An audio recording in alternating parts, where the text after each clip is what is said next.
I'm engaged! Cheers to that. Hey guys, so welcome back to my channel. Today I thought I would film how Cameron proposed. So that's my boyfriend, or now fiance. So this is a very personal one, and yeah, let's get into it.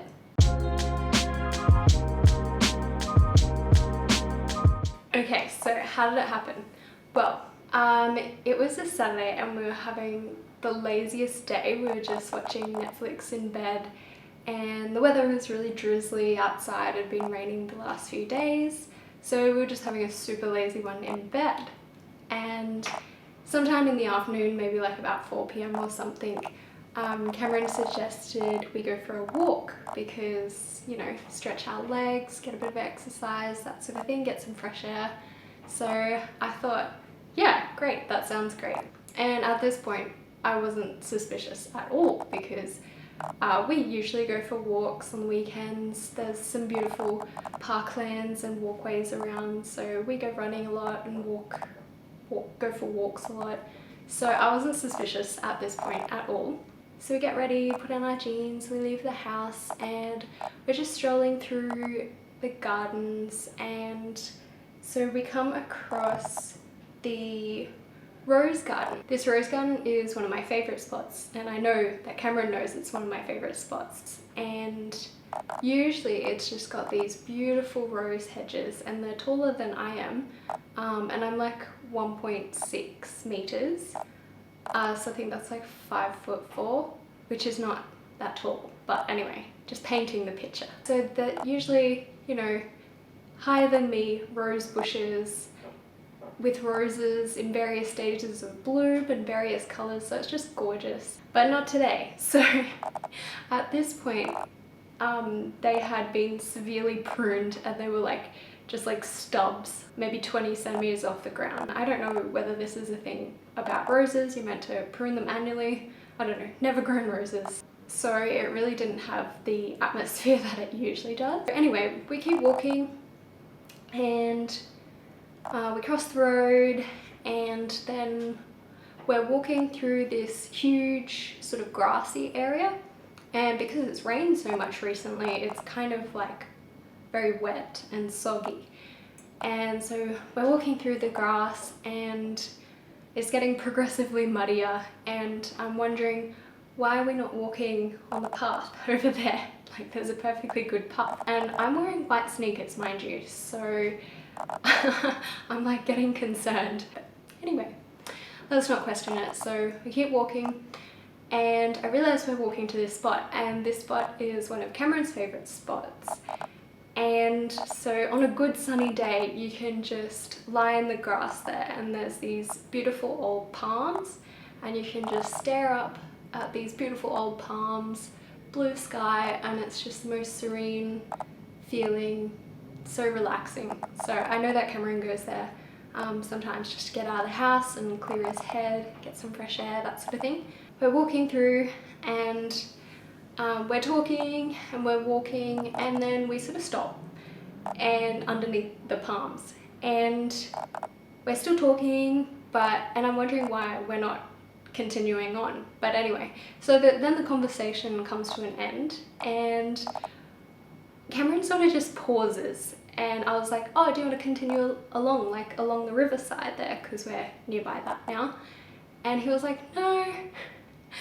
And there's just this pause, and I was like, okay.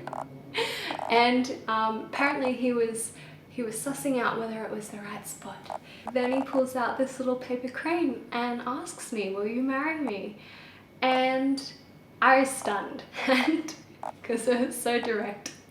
But I think I said yes, but then I was like, wait, because he was still standing. I was like, wait, aren't you gonna get down on one knee? And he was like, yeah, but like the mud.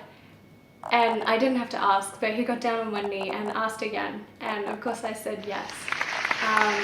So yeah, so he got his jeans all muddy, but you know, I'm worth it. He had made a joke earlier that that he would propose with a post-it note, and this little paper crane he's folded up from a blue post-it note. So that's the reason behind that. And then afterwards we just hit the bottler and got some champagne, and we got some pizza from our favourite local place and took it home.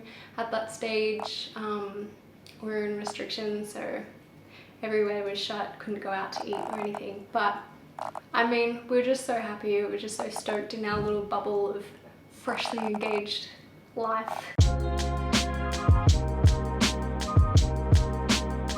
So the ring, no, I don't have a ring. Yeah, Cameron didn't propose with a ring because he knew I wanted to be involved in the ring design process, hence the post-it note, the paper crane. I'm so excited.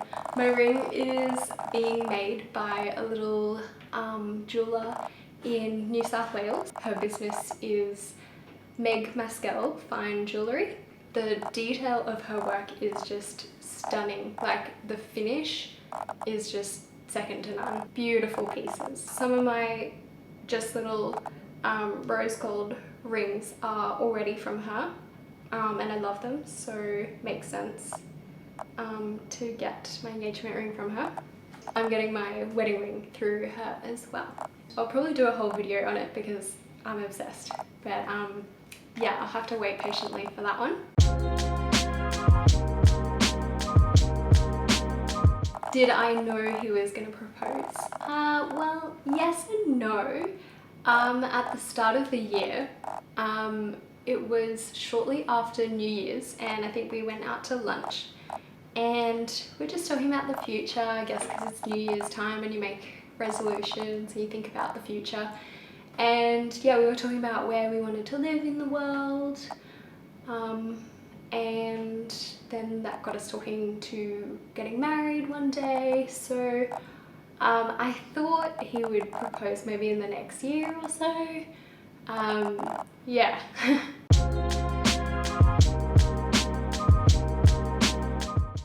When are we getting married? Well, who knows? There is currently a complete ban on weddings in Victoria, or Melbourne at least, so not sure.